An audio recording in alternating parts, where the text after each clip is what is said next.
Welcome everybody. Today we are going to be interviewing some people who are local to this area about ghost stories and haunted places. And then once we are out of winter and into the summer, I am going to personally investigate these places. Let's get to story number one. He's a guy that has a real good memory. And it was simply that there was a sawmill just above the bridge, a little ways, and her husband was working at that sawmill, and he came home. Now I don't know whether not likely he'd come home for lunch. It would be about a mile, so it was probably after work. He came home to find his wife dead in the cabin, and she was painting, and the only thing they could figure was that in those days, some of those paints were really strong. You know, I don't know, like turpentine and stuff like that in them. And it was probably cold, and she had it nice and warm inside the cabin, probably a pretty good fire going, and she's painting away. And the fumes overcame her, and she died. So what do you guys think? That's a very tragic story, but I think it would be worth trying to contact the woman's spirit and maybe see if that is what happened, because we don't know. That's just the foremost theory. Okay, before we go on, these little interviews, they were done impromptu and they are in the field. So I have done what I can with the audio, but I did what I can do and I can do. If you don't like it. Okay, well, there's the two little kitty kids, and they have their graves just enclosed in a nice little white picket fence. How did they die? Just on the mountain there. One died of pneumonia. The girl actually died of pneumonia, but she died in Barkerville. The Kibbies first buried her in Barkerville, but they wanted her to come out to this spot because this is where their house was, so they dug her back up and brought her back out here and buried her on the hill. And the little boy. Okay, hang on. So she was buried in Barkerville, and then they dug her up. Yeah. Ah, okay. She died in the winter time, so Yeah. they just put her in the ground right there in Barkerville, and then in the spring he had to go through quite a rigmarole. He had to get papers and stuff. Just go move her. Yeah, I've got copies of the papers where he applied to get her dug up so he can bring her out to the family grave, because the son was already buried out here. He died out here. Appendicitis, I think. Yeah, he died out here, and they couldn't get him into the doctor, and so they buried him right here. So now they've got the two little kids, the girl who was about 12 and the boy who was about 2, buried side by side. And there's all kinds of stories of lights being seen, kids giggling, they hear kids giggling, shadows in the bush, all kinds of stories of activity over there on that gravesite. So her being moved could have angered her, possibly. Well, no, because they were bringing her home. Well, but I think the kids, like they say, kids playing and giggling. You know, the kids played and giggled here all the time. They were happy to be together. Yeah. All right off the bat, I'm going to address the fact that some things in the AI captions are spelt wrong. Sorry. Deep in the woods, the shadows creep. Secrets hidden, dark and deep. Footprints big, the ground it shakes. Sasquatch calls, the forest wakes. Night is alive, the hunt's begun. Flashlights beam, we're on the run. Sasquatch, stop.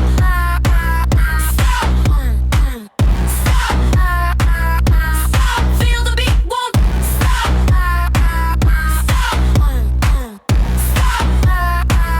Stop. Bigfoot moves, let's. Kids' graves. There's always seems to be tons of activity around kids' graves. Lights, shadows, the sounds of children giggling. So I'm definitely going to be checking that one out. And I think I might have to set up some trail cameras to do like a couple days and nights worth to see if we can capture anything. So, okay, let's story number 3. But yeah, there's a place up on the mountain that's supposed to be haunted. There was 3 old miners that lived up there, prospectors that lived up there. I'm going back probably in 30s. the 30s, because this will be before the family that owns it now got it, and they've had it for 1,000,000 years.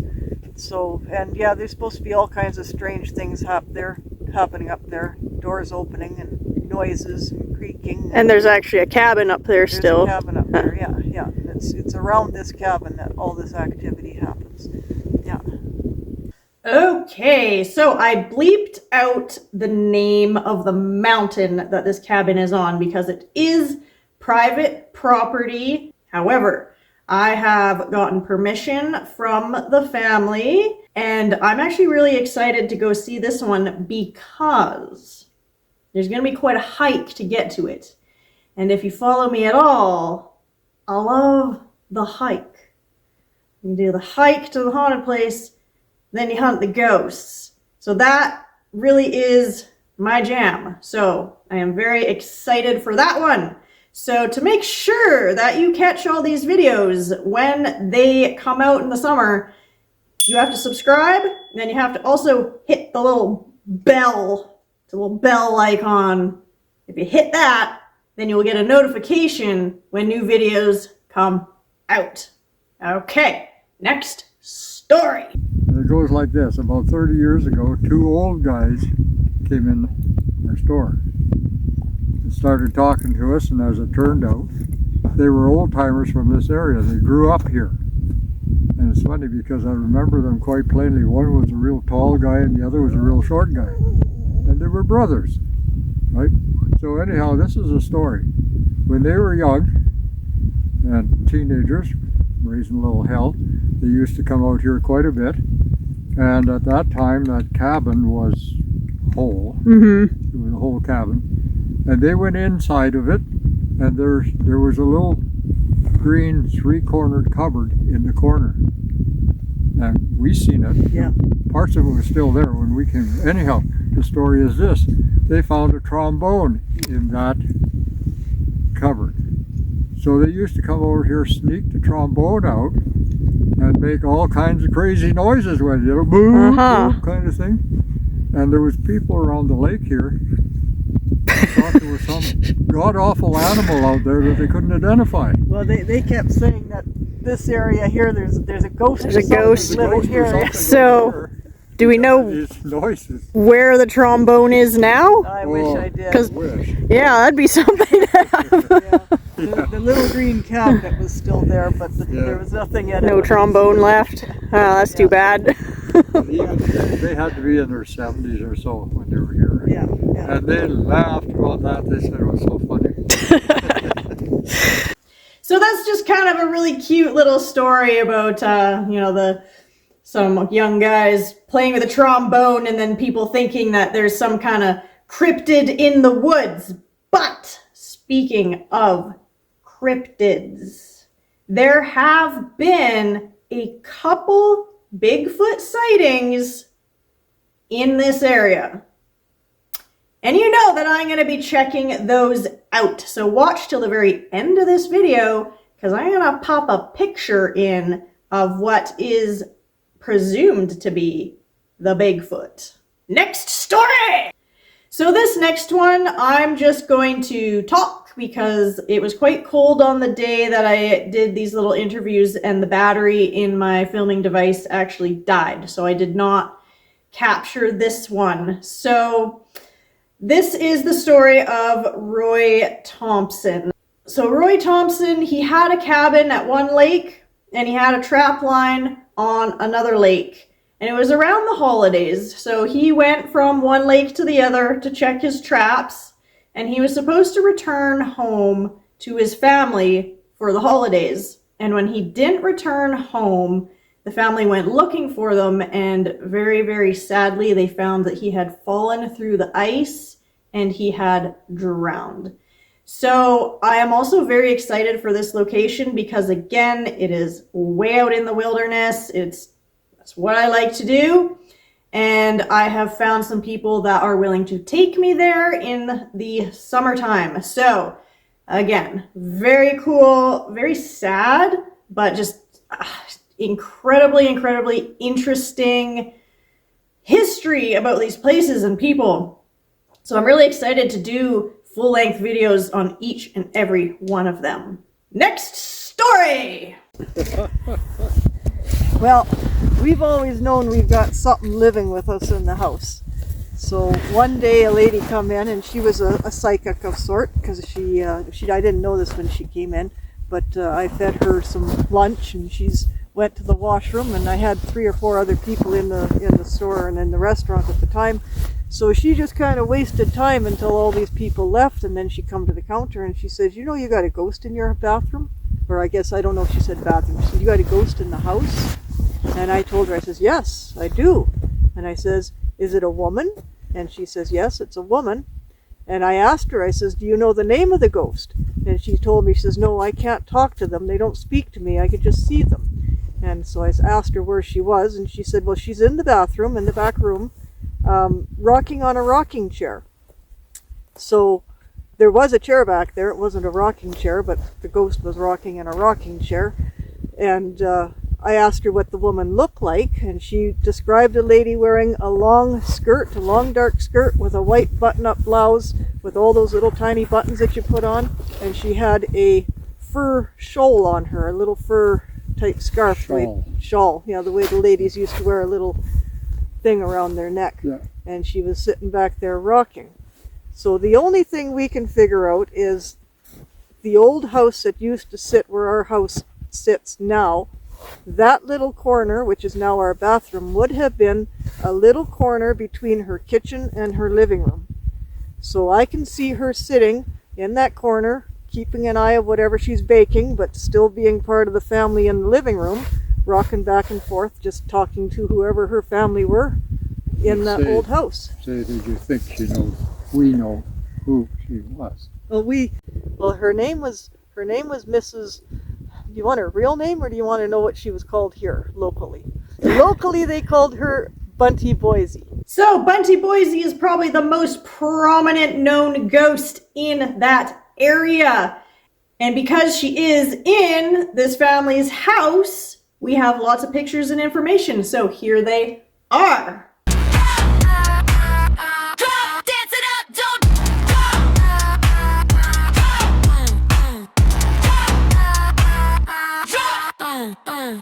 Rustling leaves, a sudden sound. Could it be? He's coming round. Heartbeats racing, breath so fast. Find them, yeah. This time it lasts. Shadows loom, the chase is real. Groove so hard, it's all we feel. Sasquatch, stop.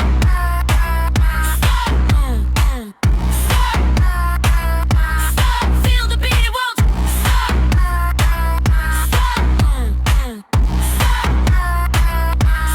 Bigfoot moves, let's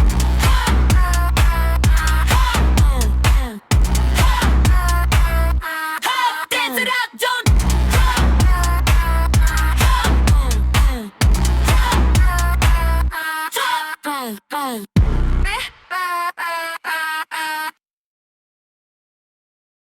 Well, it's just a short little story. A strange thing that happened to me. I was out in front of my shop working. This is about probably 10 years ago now. And I was kneeling down on the ground working on a little machine. And all of a sudden I got this overpowering smell of perfume. Nice perfume, right? But very, very strong. So it didn't surprise me. I've had different people and women come in. One came in with a flat tire one time. Another one looking for gas, you know. So this is not unusual. So I looked up to see who it was. Nobody. And there was also nobody in the yard. Nobody. So that's the story. Short and simple. Except about 2 weeks later, out in the same area, I got the same smell again. Same thing, I looked around, there was nobody there. End of story, because it never happened since. Do you know if where your shop is where like a lady's bathroom or something may have been at some point, a cabin? Where was Bunty's dog's house? Was it? Is that kind of near where you would have been? No, that was almost where the boat is laying there. His dad's boat. Yeah. Her dog's house. Just like you're right in front of that boat, right there. Yeah. By that birch tree, Yeah. right there. Hey. Oh, I'm sorry. I'm sorry. Yeah, you good? Like she had a kennel or something with dogs or She what? She had dogs. She had 2 dogs. They were 2 shepherds. They were. Well, that depends who you talk to. No, I have pictures of them now. We Some did. said they were Afghans. Some said they were shepherds. Yeah. I have pictures of them, so they were shepherds. Yeah. And she had an old cabin out there. It was just a little tiny old cabin. I guess it was probably a trapper cabin. And she made that into her doghouse. Her dogs had a whole cabin all to themselves. Now is she the kind of lady that wore perfume and stuff? Yeah. Oh, she was high class. Yes, perfume and fur shawls. Yes. Yeah, maybe she was wandering around her yard. Yeah. Dogs.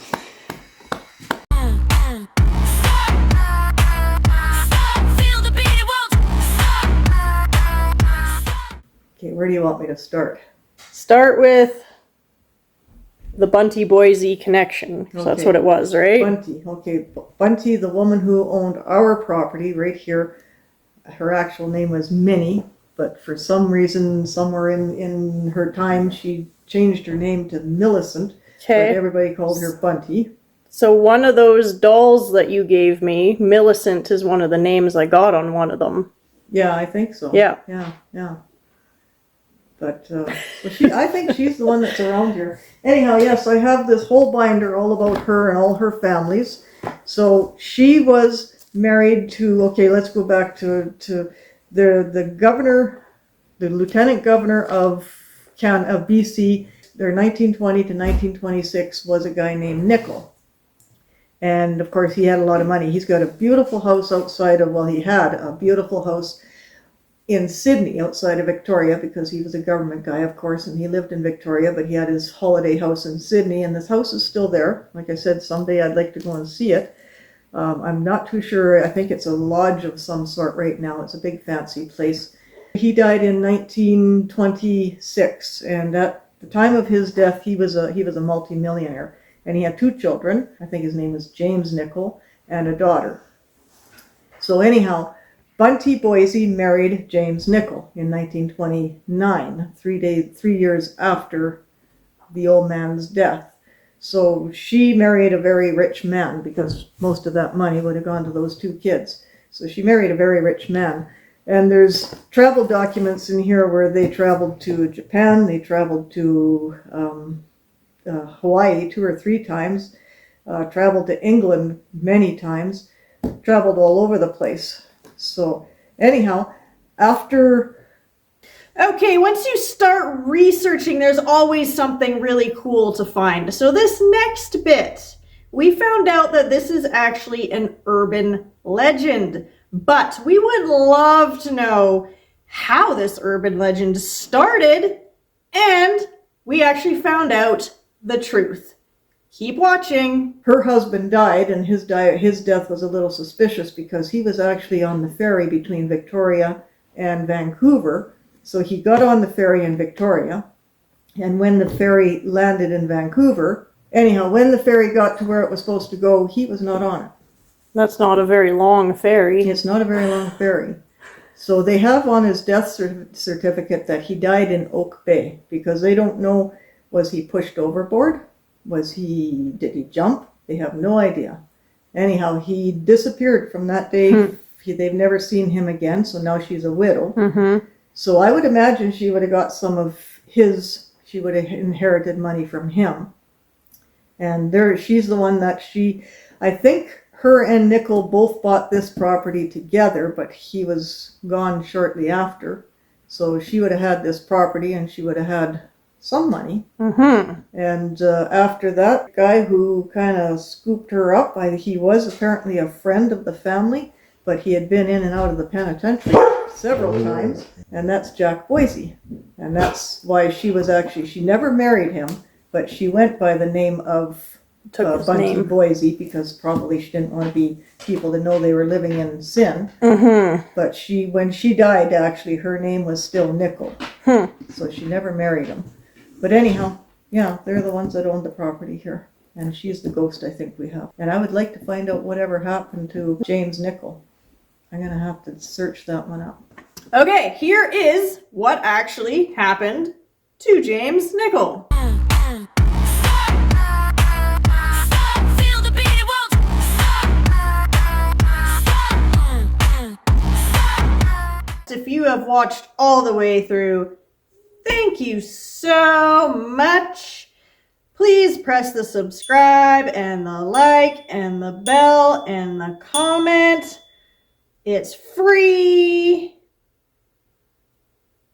We all like free stuff. And as promised, here is the Sasquatch photo. Now, I did not take this photo. I forget where this photo came from. If I can find that information, I'll pop it in. But you know I'm going to be trying to find this Bigfoot this summer. So please hit subscribe and stick around, and we'll see you next week. Bye!